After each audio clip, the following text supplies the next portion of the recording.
আসসালামু আলাইকুম, আমন্ত্রণ জানাচ্ছি পল্লী বার্তা সংবাদে। সরিষাবাড়ীতে এক শিক্ষার্থীর ফরম পূরণের টাকা কলেজে জমা না দেয়ায় পরীক্ষা দিতে পারলেন না ওই শিক্ষার্থী। সরিষাবাড়ী থেকে আমাদের উপদেষ্টা বীর মুক্তিযোদ্ধা আব্দুল আজিজ জানান, জামালপুর জেলার সরিষাবাড়ী অনার্স কলেজের সাবেক এক ছাত্রনেতা কর্তৃক ফরম পূরণের টাকা কলেজে জমা না দেয়ায় ওই শিক্ষার্থী প্রবেশপত্র না পাওয়ায় পরীক্ষা দিতে পারেনি। সরিষাবাড়ী কলেজের ডিগ্রি দ্বিতীয় বর্ষের শিক্ষার্থী আশিক মিয়া। এ নিয়ে ভুক্তভোগী শিক্ষার্থী ও অভিভাবকদের মাঝে চাপা ক্ষোভ সৃষ্টি হয়েছে। এ ঘটনায় ভুক্তভোগী শিক্ষার্থী সরিষাবাড়ী উপজেলা প্রেস ক্লাবে বৃহস্পতিবার এসে সাবেক ছাত্রলীগ নেতা আরিফুল ইসলাম আরিফ এর বিরুদ্ধে সাংবাদিকদের নিকট এক অভিযোগ করেন। চলতি বছরের 1 জুলাই সকালে দেশব্যাপী শুরু হওয়া ডিগ্রি দ্বিতীয় বর্ষের বিবিএস পরীক্ষায় ওই শিক্ষার্থী অংশ নিতে পারেনি বলে জানিয়েছেন শিক্ষার্থী ও তার পরিবারবর্গ। পরীক্ষার্থী আশিক মিয়ার অভিযোগ, চলতি 2024 সালের পরীক্ষার দিন শিক্ষার্থী আশিক মিয়াকে সরিষাবাড়ী কলেজ ছাত্রলীগ কমিটির সাবেক সভাপতি আরিফুল ইসলাম পরীক্ষার প্রবেশপত্র দেওয়ার কথা বলেন।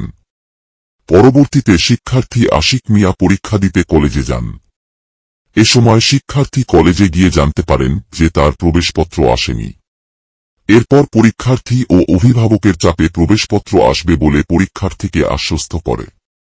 কিন্তু শেষ পর্যন্ত কলেজের ওই শিক্ষার্থী প্রবেশপত্র না পেয়ে চলতি অনুষ্ঠিত ডিগ্রি 2 বর্ষের পরীক্ষায় অংশ নিতে পারেনি। তিনি অভিযোগ করে বলেন, যথাসময়ে আশিক মিয়া তার ফরম পূরণের টাকা সরিষাবাড়ী কলেজ ছাত্রলীগের সাবেক সভাপতি আরিফুল ইসলাম আরিফের কাছে 2500 টাকা জমা দেয়।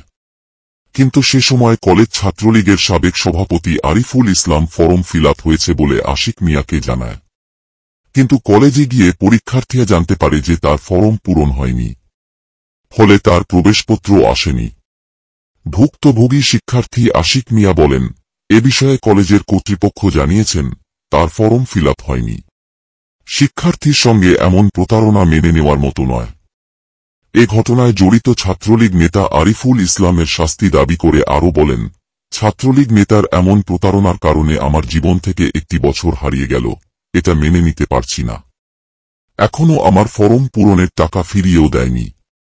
এ ব্যাপারে সাবেক ছাত্রলীগ সভাপতি আরিফুল ইসলাম এর নিকট মোবাইল ফোনে জানতে চাইলে সে বিষয়টি পাশ কাটিয়ে যান এবং মোবাইল ফোনটি কেটে দেন। কয়েকবার চেষ্টা করেও তাকে পাওয়া যায়নি। এ বিষয়ে সরিষাবাড়ী কলেজের অধ্যক্ষ মিজানুর রহমান বলেন, এ বিষয়টি আমরা কিছু জানি না। ওই শিক্ষার্থী ফরম পূরণের বিষয়ে কলেজ কর্তৃপক্ষ কোন দায়িত্ব নেবে না।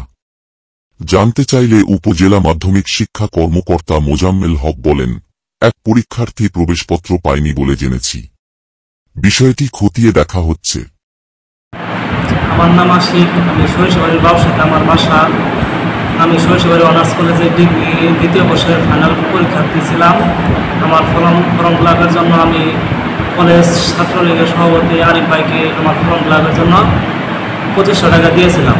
সে আমাকে আশ্বাস দিয়েছিল যে তোমার ফর্ম ফিল আপ হয়ে গেছে, তুমি চিন্তা করো না, তোমার ফর্ম ফিল আপ হয়েছে। আমি সরল মনে তাকে টাকাটা দিয়েছিলাম। কিন্তু আমি কলেজে যখন এডমিটের কথা বললাম, কলেজ কর্তৃপক্ষ আমার জানাইছে যে তোমার এডমিট আসে নাই, তোমার ফর্ম ফিল আপ হয়নি। পরবর্তীতে আমি আরিফ ভাইকে জানাইছি যে ভাই আমার ফর্ম ফিল আপ হইল না। পরে ভাই আমার কোনো সদুত্তরে কিছু বলে নাই। এখন আমি আমার 1 বছর ফর্ম ফিল আপ না হওয়ার কারণে আমার 1 বছর মাটি হয়ে গেল। কি নাম তোমার? জি, আমার নাম আশিক। তো তোমার রোল নং কত? আমার রোল নং 2025। কোন ইয়েতে ছিল তুমি? ডিগ্রি ম্যানেজমেন্টে। আচ্ছা।